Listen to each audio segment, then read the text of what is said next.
So I saw this thumbnail that said 15,000 IRS workers to be laid off. And I guess the video is titled Thousands of Federal Workers Fired in Latest Layoffs. I haven't seen this. I thought I'd watch it cold and see if in 3 minutes they can actually get me to care or to get you to care. So let's take a look and see what that's about. Here at home, the Trump administration sending shockwaves through the federal workforce. Thousands of workers who handle everything from managing federal lands to caring for military veterans have been fired. At least 2,000 workers were let go from the Department of Energy, more than 1,000 from Veteran Affairs, and another 1,000 from the Centers for Disease Control. And the agency in charge of our nuclear stockpile had roughly 300 employees fired yesterday, only to be told just a short time later they weren't all being fired after all. Now, ABC has learned that roughly 15,000 IRS employees have been identified for possible termination as early as next week. All right, he said 1,000 Department of Energy folks, and then later on says about 300 people who handle our nation's nuclear arsenal. My understanding is that's the same people. So did they go far enough in studying these numbers? Because I did do some contract work for the Department of Energy for about 3 years. That's where I got my first clearance, a Q clearance back in the day. And I think they're the same people.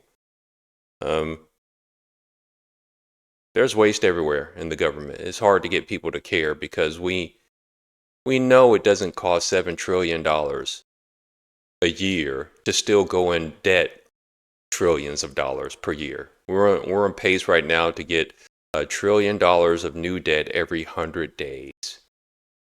That's like if you had a salary of $70,000 and you get a $20,000 deficit every 100 days, a $20,000 debt every 100 days. It's unsustainable. It doesn't take that much to secure the nation, the border, secure the border, secure the nation, national defense, roads and bridges. It doesn't take 7 trillion. So a lot of fluff is in there, and a lot of it is in the bureaucracy, the federal class. But let's continue. ABC's Jay O'Brien joins me now from D.C. with the latest. Jay, what can you tell us about this latest mass layoff to take place at the IRS? Yeah, this is a scoop, Phil, from our Ann Flaherty, our senior national policy reporter. And it is, as you said, according to a person familiar, they have identified DOGE and various others in part of this Trump administration effort to gut various federal agencies, have identified about 15,000 IRS employees that could be terminated as early as next week. The exact number of terminations, obviously unclear because they haven't gone through yet. This source tells, again, our Ann Flaherty, that these are individuals who are not directly responsible with filing tax returns. And that's notable, of course, because we are in tax season and hurtling towards it every single passing week until April. And it's unclear what kind of impact this would have on tax season, but it underscores, Phil, as you said, that these are massive cuts to agencies across the federal government, touching everything from, like you said, maintaining the U.S. nuclear stockpile to the Forest Service to the CDC to now potentially the IRS. And Jay, Who cares? During COVID, they had a full staff. And I recall having to file an amended return for a prior year. And it took about 18 months, if I recall, for things to get finalized. And that's with the full staff. Sure, it was COVID, but everyone's working at home. They're supposed to be efficient. I know when we see these movies, we they make the FBI, they make government look so efficient fighting the bad guys. And I believed it when I saw Mississippi burning. The FBI are the good guys. When I saw the Untouchables, the Treasury Department, and Elliot Ness, played by, don't make me remember his name right, Kevin Costner. They were the good guys and so efficient. They had some mistakes, but eventually They got the bad guys. There are screw ups in every facet in every industry, but a whole lot in government, especially federal government. Because to whom do you appeal when your federal government's not right? If the state governments, if you're uncomfortable with it, you can go to another state, but it's not that easy to just go to another country. It takes a lot of money. Typically, these celebrities are able to do it, but the regular average Joe like myself is not going to be able to do it. So this is a drain. You guys are messing up. $7 trillion of our revenue every year still gives us multiple trillions in debt. So cry harder. Jay, I wanted to ask you about this. Elon Musk's Department of Government Efficiency was handed a win Friday after a federal judge said Doge can continue to access sensitive records from at least 3 federal agencies. But now there is some concern among the intelligence community about some of that data shared by Doge. What can you tell us about that? So Doge has been, remember, Phil, posting some of its work, not all of it, but some of its work on a web portal and on an X feed. And Elon Musk has pointed folks to both of those things to say, look at what Doge is doing. And posted on its website was information about an agency called the National Reconnaissance Office. It's not what comes to mind initially when you think of a spy agency or an intelligence agency, but it has a very specific role in which it builds, maintains, and keeps. They had to show that, didn't they? Show him saying his heart goes out to the audience, but that's some sort of Nazi salute. Man, they're desperate. Oh yeah, this is ABC. Shouldn't be surprised. An eye on the satellites that the U.S. uses for reconnaissance and for spying, frankly. This is an agency in which the budget and the head count were posted of online. And you're not really supposed to have that information for a classified agency whose work is often classified posted online. Its budget and its head count. Yeah. All right. Jay O'Brien, thanks so much. So tell us where we can cut, guys. As soon as there's time to cut, oh, we can't cut this. That's the problem with government. That is the problem with it. And I've worked with them. There are some sharp people, but there are a lot of mediocre folks, a lot of mediocrity there, a lot of waste. A lot. And let's look at some of the comments on this vid.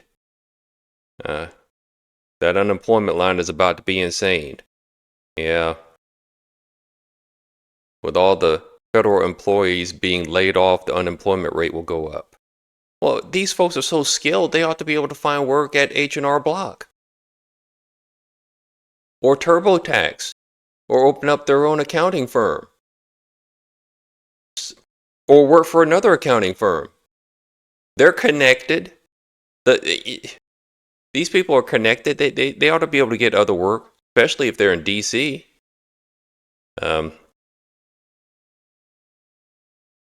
There's a humane way to downsize. This is not it. Okay, tell us how, Einstein. I wonder what unexpected event will make it obvious that this was a foolish mistake this time. R.I.P. America. Well, again, this is ABC, and the people following this are likely going to be left-wing commentators. But it didn't happen. 3 minutes, I don't care any more than I thought I would.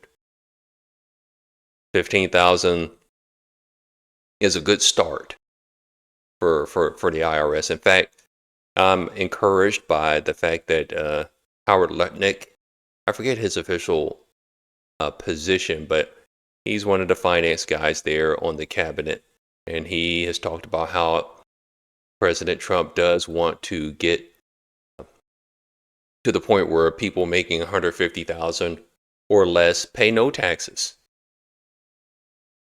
That's the real problem. What if we got to the point where we don't really need the IRS? We have an external revenue service instead of an internal revenue service. They were going to go out of work anyway, and they were going to lose their job anyway if we had gotten rid of the IRS, and that's the real problem. You have tax attorneys you have accountants, you have these folks who work for the IRS, the Treasury Department. They're all fighting for relevance, not for the overall good. If a good thing means that they have to lose their job and find something else to take that talent and do something else, they don't want to do it. But in the meantime, our government is same government is allowing in all these illegal folks, and some of them legal, to replace Americans. A lot of manufacturing jobs have gone, and this is good middle class work. We have rust belts across the world, many factories gone, and you have a lot of men who aren't in a position to feel like they could carry a family like their fathers and grandfathers did. I think that's jacked up. And so these folks working at their desk, likely from home, try harder. I mean, it's got to happen. Tell us what to cut. An extra trillion every 100 days. You don't like what's happening? Then get involved. And show how it can be done the humane way. What have you been doing? As someone else pointed out, 12 out of the last 16 years have been run by Democrats. 12 out of the last 16 years, you had an opportunity. What happened to all that hope and change stuff? Joe Biden was a descendant of the whole hope and change stuff. In fact, Joe Biden was vice president when Obama was president, and my understanding is Obama was harder on the border than Biden was. Biden even stepped away from the policies that he was a part of during the Obama administration. It was totally jacked up. So there's going to be some pain getting to some common sense, and I thought there was a chance this story might get me to have some sympathy, but yeah, I'm out of work too. We're coming up on almost a year, like 49 weeks. When we hit a year mark, I'm supposed to start another job the week after this next one. But when my anniversary comes of being out of work, I can look back and say I worked 3 out of those 52 weeks. And I was looking hard. So maybe it takes some of these folks to feel some pain so they won't keep voting in this problem. A lot of these IRS folks are in DC, and 95% of them keep voting for more government. Surprise! They want more of the problem. Anyway, as Forrest Gump would say, that's all I have to say about that for now. Talk to y'all some other time. Bye-bye.